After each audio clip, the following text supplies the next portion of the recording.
안녕하세요, 펌프란닷컴의 영댕입니다. 이번 영상에서는 LG전자에서 새롭게 출시한 V30S 플러스 띵큐에 대해서 자세하게 살펴보도록 하겠습니다.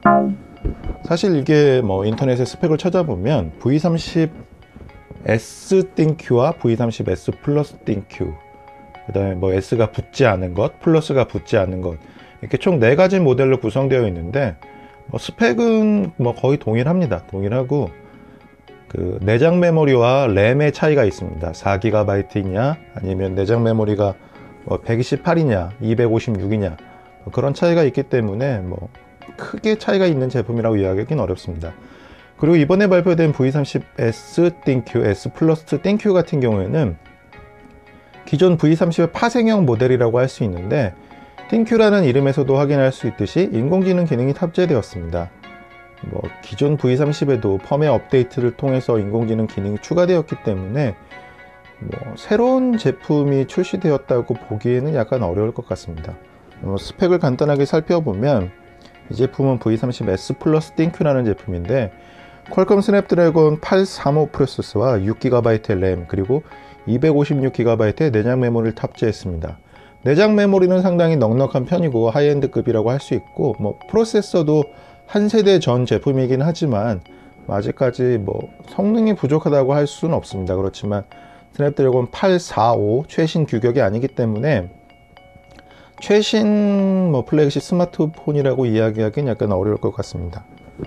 우선 디자인을 살펴보면 이전 제품과 동일하게 풀 비전 디스플레이가 탑재되었습니다. 6인치인데 상하 베젤도 얇은 편이고 옆면도 깔끔한 느낌이라고 생각이 되었습니다. 그리고 IP68 등급의 방수 기능을 지원해서 옆에 있는 이 차를 쏟아도 될 정도이고, 이게 그리고 그 밀리터리 등급의 스펙을 준수해서 슬림하고 상당히 가벼운 무게임에도 불구하고 내구성이 상당히 강력한 편입니다. 그리고 제가 LG V30을 이렇게 손으로 들어보면서 느낀 점은 다른 회사의 플래그십 스마트폰과 비교해서 무게가 상당히 가볍다는 것입니다.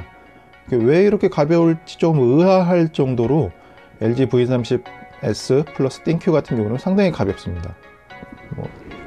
LG에서 이 개발자들을 조금 갈아 넣은 그런 느낌입니다. 인터넷 표현이니까. 뒷면을 살펴보면 LG V30S 띵큐 같은 경우에는 뉴 플래티넘 그레이 한 가지 색상으로 출시되었습니다. 디자인은 색상은 상당히 깔끔하다고 생각이 되었고, 상단을 살펴보면 2개의 카메라가 탑재되었습니다. 하나는 광각이고 하나는 일반 화각인데, 이번에 띵큐라는 기능을 통해서 AI 카메라라는 기능이 추가되었고, 사물을 인식할 수 있는 기능이 내장되었습니다. 그래서 사물을 인식하는 것은 물론이고 사물을 인식하는 것을 통해서 카메라의 모드를 결정할 수 있는 AI 카메라 기능도 탑재되었는데, 어떤 기능을 가지고 있는지는 잠시 후에 확인해 보도록 하겠습니다. 그 다음에 전원 버튼 겸용 지문 인식 센서가 탑재되었습니다. 위치는 이렇게 무난한 편이라고 생각이 되었습니다. 사실 이 카메라의 아래쪽이 가장 적절한 위치인 것 같습니다. 물론 화면 안에 포함되면 좋겠지만 그런 기능들은 올해도 힘들 것 같고 내년 정도에나 가능할 것 같습니다. 비에노의 사운드 기술이 탑재되었다는 문구와 아래쪽에 LG 로고가 배치되어 있습니다. 옆쪽을 살펴보면 2개의 볼륨 버튼이 탑재되었습니다. 반대편에는 그 유심 슬롯이 내장되었는데, 이 전원 버튼이 뒤쪽에 배치되어 있기 때문에 LG전자의 플래그십 제품들은 대부분 옆쪽에 그냥 2개의 볼륨 버튼만 탑재되고 있습니다.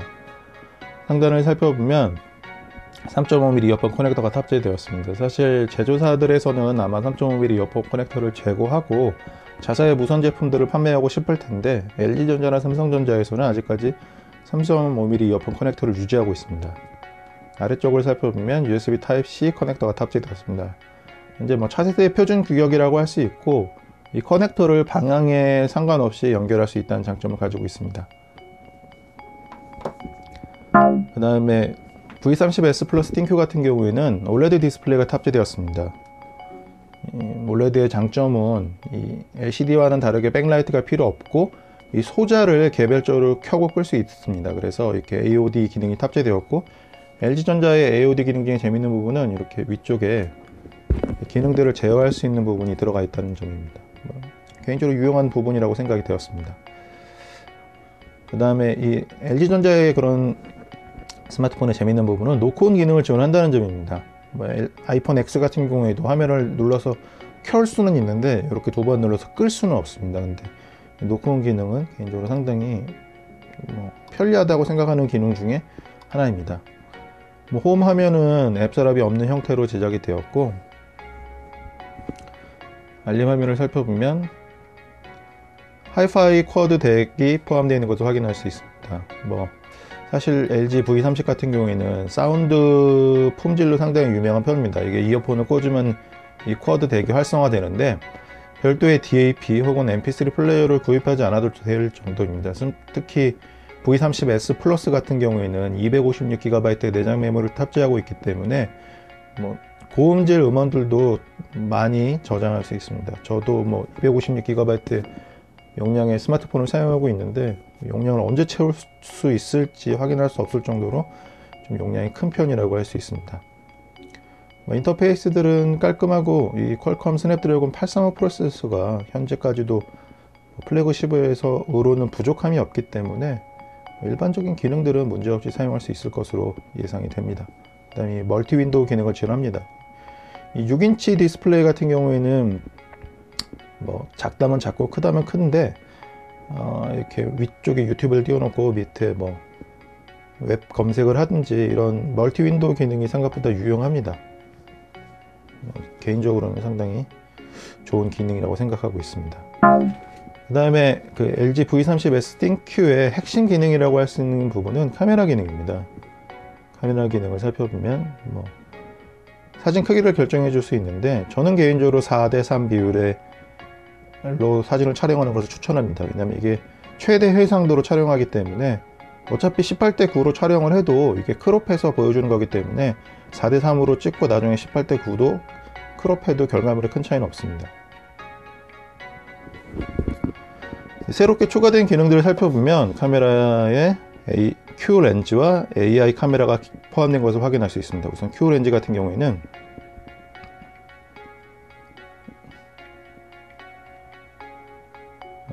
이렇게 복잡합니다. 초기에는 이렇게 동의 절차가 필요합니다. Q 렌즈 같은 경우에는 사물을 인식하는 기능을 가지고 있고 이렇게 화면을 터치하면 자동으로 쇼핑 검색이 확인할 수 있습니다. 쇼핑 검색 결과를 네이버에서 제공되고 라인이 제대로 검색되는 것을 라인 프렌즈에 이런 캐릭터가 제대로 검색되는 걸 확인할 수 있고, 이 버튼을 누르면 바로 설정이 안 돼 있어서 바로 이렇게 구매를 할 수 있는 페이지로 연결됩니다. 생각보다는 인식이 잘 되는 편이라고 생각이 되었습니다. 이미지 검색 기능도 확인해 보면 이렇게 제대로 브라운이 검색되는 것을 확인할 수 있습니다. 그렇지만 지금 이런 검색 환경이 상당히 잘 갖춰진 편입니다. 지금 별로 특색 없는 배경에 사물만 강조되어 있기 때문에 이렇게 잘 검색이 되는 건데, 만약 배경이 되게 복잡하고 이러면 그 안에서 자신이 원하는 사물을 추출해내기가 좀 어려울 수 있습니다. 그런 부분들은 좀 이해를 해 주셔야 될 것 같습니다. 그 다음에 이런 기본 카메라 기능에서는 야간 저조도에서 조금 사진을 조금 조명을 꺼야 돼서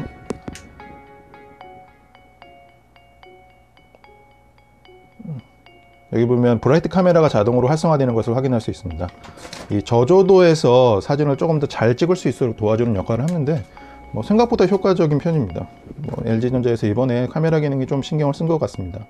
그다음에 AI 카메라가 정말 핵심 기능이라고 할 수 있는데, 이 사물을 자동으로 검색합니다. 이렇게 수영복은 아니고 흰색 배경, 그 다음에 장난감, 흰색 클로즈업 이런 기능들이 되고, 이렇게 보면 8가지 모드 중에 한 가지 모드를 이렇게 자동으로 선택합니다. 그러면 그런 상황에서 이 사진을 찍으면 그 설정에 맞는 사진을 찍을 수 있습니다. 이런 기능들을, 손이 들어가니까 손이 추가되는 것을 확인할 수 있고, 이러한 기능들을 통해서 전문가가 아니더라도 조금 더 전문가스러운 사진을 찍을 수 있습니다. 이러한 기능들은 고급 사용자들에는 물론이고 조금 카메라 자체 카메라를 사진 자체를 크게 신경 쓰지 않는 사람들도 조금 더 편리하게 사진을 찍을 수 있도록 도와주는 역할을 합니다. 그 다음에 전문가 기능을 살펴보면 프로들을 위한 프로라긴 이야기하기 좀 그렇고, 아무튼 좀 카메라에 관심이 많은 분들을 위해서 화이트 밸런스나 AF, 노출, ISO, 셔터 스피드 등을 결정할 수 있는 그런 고급 기능들도 탑재되었습니다. 그리고 그 다음에 이 셔터 버튼 같은 경우에는 이렇게 눌러서 줌도 할 수 있고, 개인적으로 상당히 재미있는 기능이라는 생각이 되었습니다. 그 다음에 설정을 확인해 보면 브라이트 카메라를 켜고 끌 수 있고, HDR, 그 다음에 여러가지 기능들을 자신이 원하는 대로 설정할 수 있습니다. 그 다음에 제 개인적으로 추천하는 기능은 안내선 기능은 반드시 사진을 촬영할 때 켜는 것이 좋습니다. 그 다음에 동영상 같은 경우에는 UHD나 FHD 다양한 형태로 촬영할 수 있습니다. 저는 UHD로 촬영하는 것도 좋을 거라고 생각을 합니다. 높은 해상도로 촬영하면 편집할 때도 약간 좀 편리한 부분이 있습니다.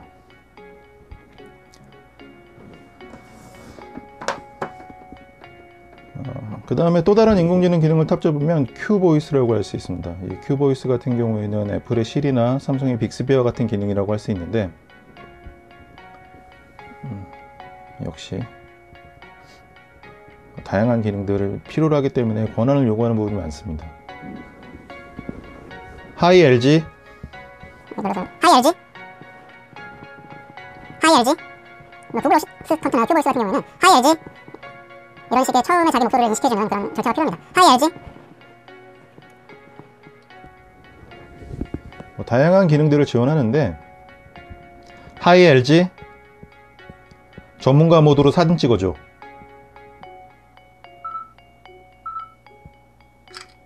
이런 식으로 사진을 촬영하거나 동영상을 찍는 등 다양한 기능들을 활용해 줄 수 있습니다.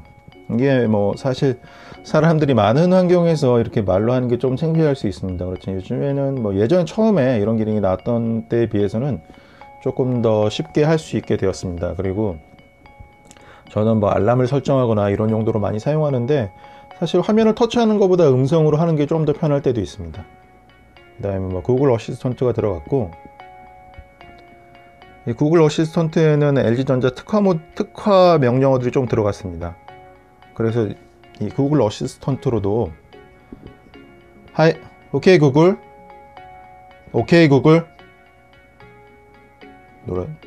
전문가 모드로 사진 찍어줘.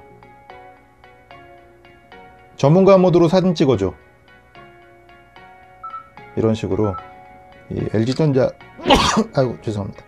LG전자 특화 명령어들이 들어가기 때문에 좀 더 편리하게 사용할 수 있습니다. 그 다음에 멀티미디어 기능들을 잠깐 살펴보면, 우선 음악에서는 사운드는 상당히 깔끔한 편이고, 하이파이 기능은 이어폰을 연결했을 때만 동작을 합니다. 사실 사운드가 상당히 훌륭한 편이기 때문에 이퀄라이저 지원하고 음정화, 템포 이런 기능도 지원하기 때문에 따로 mp3를 구매하지 않아도 좋을 것이라고 저는 생각이 되었습니다. 그 다음에 이게 재밌는 기능 중에 하나인데, 제가 작년에 V30S의 리뷰를 작성했을 때, 그때 유튜브를 풀 화면으로 볼 수 없다는 점을 지적했었습니다. 그렇지만 이게 구글에서 유튜브 앱을 업데이트해서 요즘에 이렇게 16:9 비율이 아니라 조금 다른 비율의 디스플레이들이 많이 출시되어 있기 때문에 구글에서 이런 기능들을 유튜브 앱에 추가했습니다. 그래서 지금 옆에 보면 레터박스가 보이는데, 이렇게 화면을 터치해서 이렇게 화면을 스와이프해서 이 디스플레이에 꽉 채울 수 있는 기능을 추가했습니다. 이거는 구글에서 추가한 기능이고, 삼성전자에서는 자체적으로 개발했었는데 구글에서 추가했기 때문에 자체 기술을 제거했고, 이제는 어떤 비율의 스마트폰도 이런 식으로 유튜브를 좀 더 꽉 채운 화면으로 감상할 수 있게 되었습니다. 그 다음에 퀄컴 스냅드래곤 835 프로세서가 최신 제품이 아니라서 최근에 유행하고 있는 게임이 잘 되지 않는 게 아닌가 하는 생각을 가질 수 있습니다. 그렇지만 이게 하이엔드 라인업의 그런 제품들은 시간이 1, 2년 지난다고 해서 크게 달라지지 않다기보다는 되던 게임이 안 되고 그러지 않습니다. 그래서 만일 퀄컴 스냅드래곤 835 프로세서에서 게임이 제대로 돌아가지 않는다면 그거는 835 프로세서가 부족해서가 아니라 그 게임을 잘못 만들어서입니다. 그래서 뭐 이런 검은 사막과 같은 이런 게임들도 LG Q30S 플러스 Q30S 플러스 띵큐에서는 문제없이 플레이할 수 있습니다. 지금도 원활하게 플레이가 되는 것을 확인할 수 있고, 게임이 안 돌아가거나 앱이 안 돌아가는 경우는 거의 없을 것으로 예상이 되었습니다.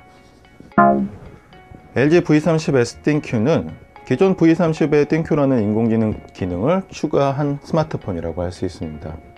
그래서 디자인이나 스펙적인 부분에서는 큰 차이가 없고, 이런 AI 카메라와 같은 인공지능에 특화된 기능이 추가되었습니다. 사실 2018년도 상반기는 LG전자에서 한번 쉬었다 가는 것을 의미하는 그런 제품이라고 할 수 있습니다.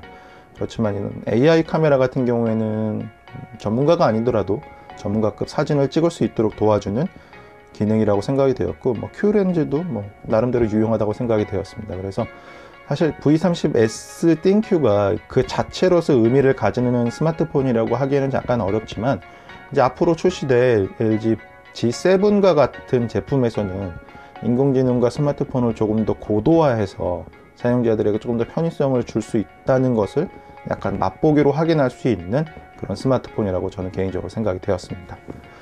그럼 리뷰 끝! 재미있으셨다면 추천과 구독 부탁드립니다.